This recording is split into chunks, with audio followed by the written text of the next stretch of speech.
Hello, EDU 402. This is Frank Passaro again. We're entering week one, and as we enter week one, I wanted to make you aware of some of the assignments that you've been given. We're trying to get you to learn to be able to make an historical argument, and we're going to assess that through a student-written essay. We're also going to evaluate different tenets of history, and we're going to do that through the creation of a discussion board. Those are the two objectives that are stated at the top. You can read those thoroughly and understand those, because those are the understandings that we want you to come away with. Now, that said, you have an assignment that's a reading essay. You have an assignment that's a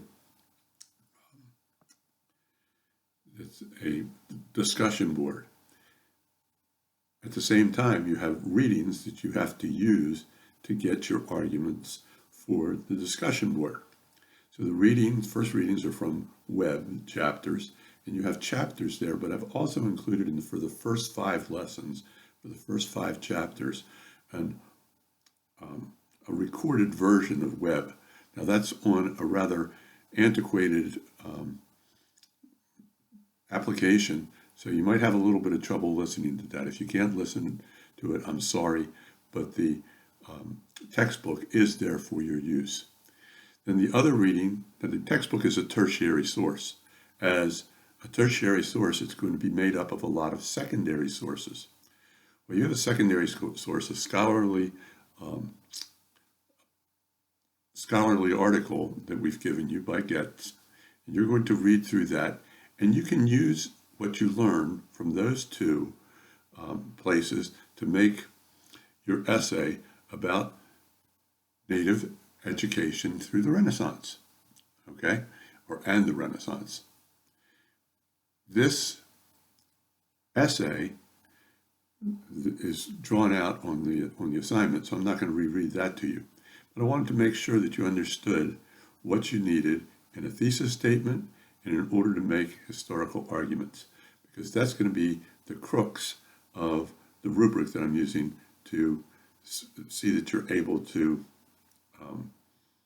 make that argument and make it in a coherent manner.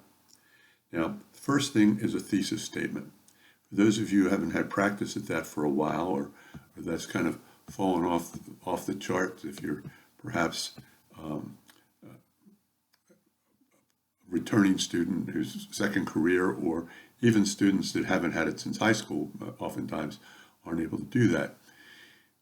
I've included a link to a page on study.com that was written by Professor Kathy Clements from Loyola University. I believe that's Loyola University in Chicago. And she writes a piece here in the frequently asked questions. What are some good argument essay topics? And I think that you can get an idea of the types of things that one might make an argument about. However, you have to do it around the educational topic. So you have to look at educational history, and you've got to make a claim that's provable, it's credible, relevant, and it's quality. And she says that in there in order to make a strong argument. Now, what does it mean to make a quality argument? Make a quality argument, you have to support it with evidence. And that evidence has to be found somewhere, okay? Somewhere in the readings that you've done. For the most part, that's what we'd be expecting.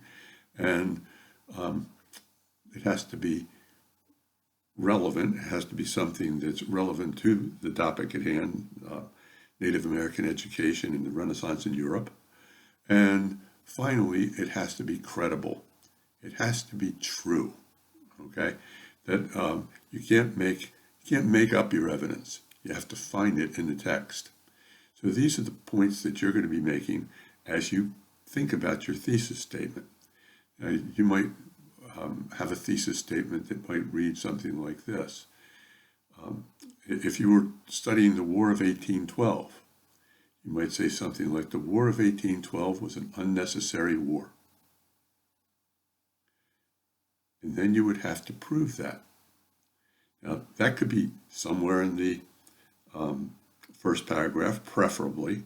Okay, preferably, in most cases, I've found those at the end of the first paragraph, and then evidence is presented in a logical construct where you've got this first claim, might be 2 or 3 claims, and you might make the first claim that the War of 1812 was unnecessary because the impressment of sailors was not an issue to the people of the South. Okay, and then you'd have to find evidence of people saying that. What were people saying at that time? Or you might say the War of 1812 was a very necessary war based on the needs of the New England merchants. Again, we go there, we have to find evidence. What were the New England merchants saying? What did secondary sources say? Well, you've only got secondary sources and a tertiary source. So you're going to be limited to those. If you find some primary source material within the text particularly, because a lot of times the text will include quotes from people who were living in the time period. That's a primary source. Secondary source is written by people after the time period about that particular time and place. And a tertiary source is a combination of secondary sources. So you've got the last two. So you're going to have to pull your information from there.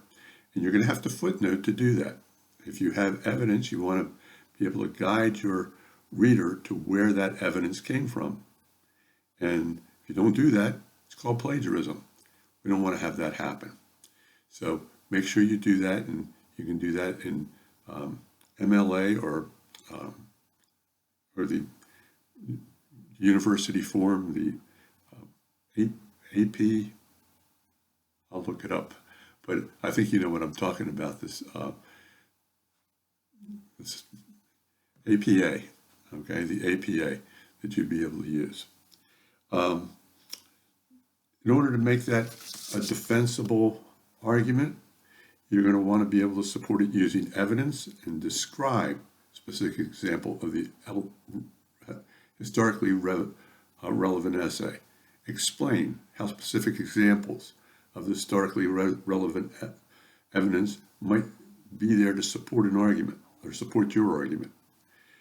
Use your reasoning to explain relationships among pieces of evidence. How do they connect? And those connections are very important. Explain relevant and insightful connections within and across periods, or in this case, within or across continents. What was happening on different continents? How are they the same? How are they different? Why might they be different? Then you're getting into the analysis of it. So you're going to want to be able to express that in a scholarly way. And you want to be able to corroborate that evidence sometimes too. You might see it in one place and be able to say, here's the evidence that is presented gets in the first chapter, okay, or in the first part of his argument. And here's the part in the text where it says the same thing. You're corroborating evidence, you're bringing it together. And explain how the argument might not be effective. You might be able to see some piece of evidence that doesn't seem to fit your pattern, but might be explanatory in a different way. Okay, that gives people ideas for further research. Now, in thinking like a historian, okay, you want to be able to make that argument in a logical, rational, error-free, grammatically way, in a way that's going to provide your reader with something interesting to read, defensible, credible, and effective. Okay? That's all we want from you. Now, if you have any questions or concerns as we go into the first week, I'm going to ask that you either send me an email. My email's on the syllabus. You can text me, or in the daytime, I'm generally available. If you call, leave a message on my voicemail, I will get back to you. Okay. We can also set up a Zoom meeting if that's something that you feel that you need. The most important piece of this is that you not fall behind in the readings of this course or in the assignments. Each week those assignments are due, and if I don't have them from you, I'm going to be contacting you, because if you fall behind in this, it gets to be very difficult for you, and I don't want that to happen. So I hope that you have a good first week, and I'll be looking for your materials in week 2. Thank you so much, and I hope you have a great experience with our course. I'm looking forward to being your teacher. Thank you.